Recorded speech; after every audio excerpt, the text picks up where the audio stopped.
Anitha madam అప్పట్లో resign చేశారు, ఆమె ఒప్పుకున్నారు నేను అర్హురాలు కాదు. సార్ ఆ తర్వాత కూడా ఆమె డిక్లరేషన్ లెటర్ సంతకం పెట్టి ఆమె కొండ మీదకి వచ్చేవాళ్ళు సార్. ఇప్పుడు ఎందుకు పెట్టలేదు సార్? నిన్న హోమ్ మినిస్టర్ వచ్చినప్పుడు వాళ్ళు ఏమైనా పెట్టారా? ఆధార్ మీ దగ్గర ఉన్నాయా? టీడీపీ దగ్గర ఉన్నాయా? లేకపోతే సార్ మీ స్టూడియోలో కూర్చున్న సార్ ఉన్నారు పెద్ద ఆయన, సార్ దగ్గర ఏమైనా ఉన్నాయా అంటే? జగన్మోహన్ రెడ్డి అయినా నేననే జగన్మోహన్ రెడ్డి అయినా ఓకే, ఇది కంపల్సరీ చేస్తే అనిత గారు కూడా ఎందుకు పెట్టాల్సిన అవసరం కదా. ఇప్పుడు శ్రీనివాస్ గారు అన్నారు వైఎస్ జగన్మోహన్ రెడ్డి గారు భార్య గురించి మాట్లాడు, రేపు పవన్ కళ్యాణ్ ఓడతా చూస్తారు. సతీ సమేతగా తొడుకోరమ్మ డిక్లరేషన్ వాళ్ళ భార్య కూడా కిషనే కదా, వాళ్ళ బిడ్డలు కూడా కిషన్సే కదా, సంతకాలు పెట్టి దర్శనానికి రమ్మనండి అంటున్నా.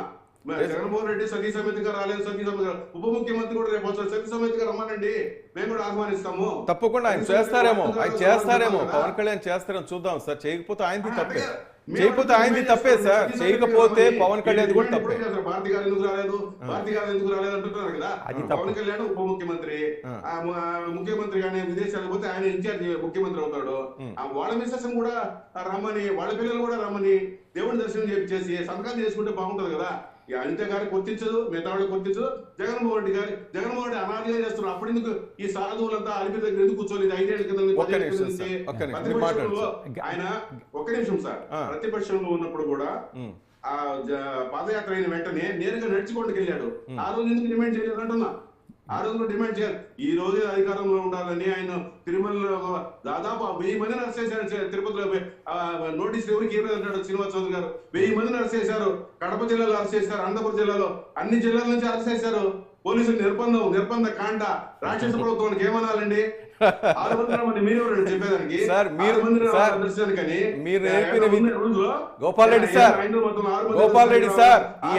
ఒక్క నిమిషం గోపాల్ రెడ్డి సార్, ఈ యాక్ట్ 30 ఇవన్నీ మీరు నేర్పించిందే కదా సార్ వాళ్ళకి, మీరు నేర్పించిందే కదా సార్, మీరు నేర్పించిందే కదా ఇదంతా. గోపాల్ రెడ్డి గారు ఒక ప్రశ్న సమాధానం చెప్పారు.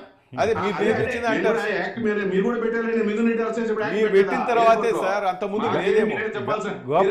టౌన్ బ్యాంక్ ఎన్నికలు జరిగితే కనీసం బ్యాలెట్ పేపర్లు ఎంచుకోవడానే 11 మంది డిక్లేర్ చేసిన ప్రభుత్వం తెలుగుదేశం. గోపాల్ రెడ్డి గారు స్ట్రైట్ గా సీల్ కూడా తీలా, బ్యాలెట్ ఓట్లు వేసాడు. చాలా ఉంది. నేనేమంటానంటే ఒక్క నిమిషం శ్రీనివాస్ గారు, గోపాల్ రెడ్డి గారు మీరు స్ట్రైట్ గా ఒక ప్రశ్న చెప్పండి. ఈ అరెస్టులు జరిగినాయి అని పర్యటన ఆపుకున్నారా సార్? ఇప్పుడు మా మీద ఆరోపణలు చేశారు శ్రీనివాస్ చౌదరి గారు, అక్కడ సదరు అక్కడ మీ స్టూడియోలో కూర్చున్న సారు ఆరోపణ కాదు అయ్యా, ఓన్లీ వైసీపీకైనా డిక్లరేషన్ లేకపోతే హోమ్ మినిస్టర్ ఉందా లేదా? సార్ సమాధానం చెప్తే నాకు తృప్తిగా సార్, అందరికీ ఉంది సార్ డిక్లరేషన్, చెప్పాలి కదా. అది శ్రీనివాస్ చౌదరి నుంచి ఆన్సర్ రావాలి. లేదా శ్రీనివాస్ సార్ మేము ఆల్రెడీ చెప్పాము సార్, టీటీడీ నిబంధన సార్, అది టీటీడీ నిబంధన సార్. అనిత గారు పెట్టారు, మీకు కావాలంటే నేను వాట్సాప్ లో పంపిస్తాను, మీకు డోంట్ వరీ, నేను అడుగుతాను టీటీడీ వాళ్ళని, తప్పకుండా ఇస్తారు సార్. అనిత గారు శ్రీనివాస్ చౌదరికి ఏమైనా ఇన్ఫర్మేషన్ ఉందో సార్? ఆయన చెప్తున్నారండి, ఆయన చెప్తున్నారు కదా, పెట్టిన తర్వాత పైకి తీసుకెళ్ళని ఆయన చెప్తున్నారు కదా, పెట్టారని చెప్తున్నారు, నేనే సాక్ష్యం అంటున్నారు. ఇవ్వలేదు శ్రీనివాస్ గారు.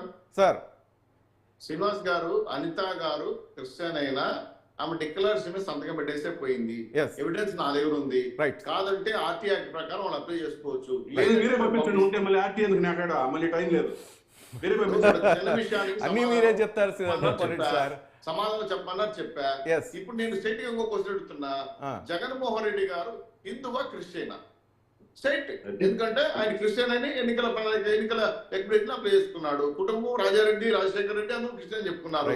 వాళ్ళకి క్రిస్టియన్ సంస్థ నుంచి వచ్చారు కాబట్టి హిందూ మతాన్ని గౌరవించేది డిక్లరేషన్ ఇవ్వాలి. అది పద్ధతి. అది ఎందుకు 2014 అడ్డుకోలేదు సార్? ఎందుకంటున్నా ఆ రోజు ఎందుకు అడగలేదు, ఈ రోజు ఎందుకు పట్టుబడి?